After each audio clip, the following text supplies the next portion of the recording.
Well, first of all, assalamu alaikum wa rahmatullahi wa barakatuh. It's a great honor and pleasure to be here with you and to be in Algeria for the first time in my long career. I don't know why I took so long to visit, but I'm very glad to be here, and I've received a very warm welcome from the Minister of Foreign Affairs, Minister of Commerce, the Prime Minister, Minister of Culture, of course, with whom we had very productive discussions about the bilateral relationship as well as our cooperation on regional matters. President Biden is very serious about working with Algeria on our shared goals with regard to Libya, for example, where we, both countries are looking for the departure of foreign forces, the return of sovereignty to the Libyan people so that they can determine their own future, and looking to Algeria's role as well in the Sahel and in other areas, and working together to preserve your very rich cultural heritage. I have to mention as well that one very important topic we've all been talking about is the coronavirus. I present my condolences to all of the Algerian people who have lost loved ones in this pandemic. It is the #1 priority of the Biden administration to fight this pandemic.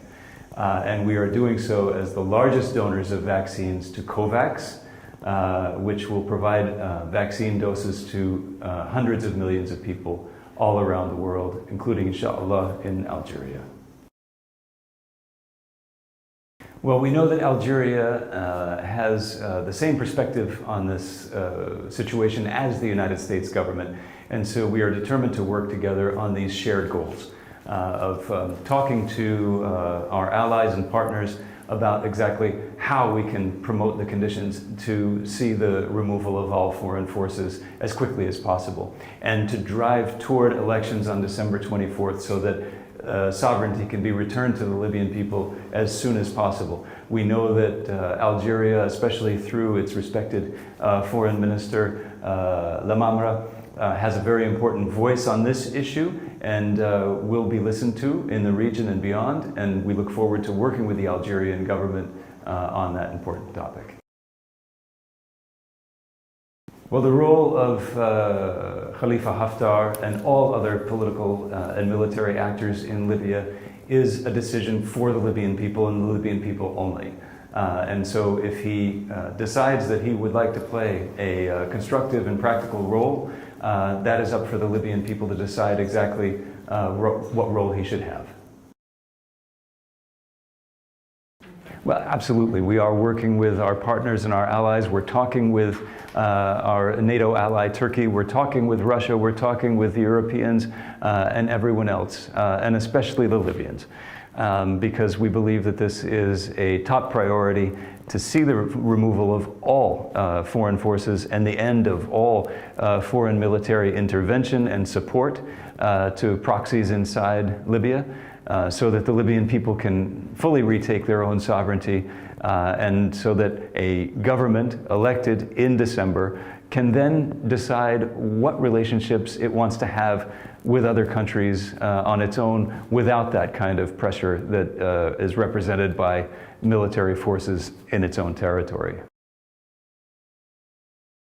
As I said, our perspectives on this issue are very much convergent, and so we are looking forward to working together with Algeria on advancing our shared goals in the Sahel, as well as Libya and elsewhere. Our clear position is this: we want to see a UN-led process that leads to an agreement acceptable to all parties and that leads to peace and stability.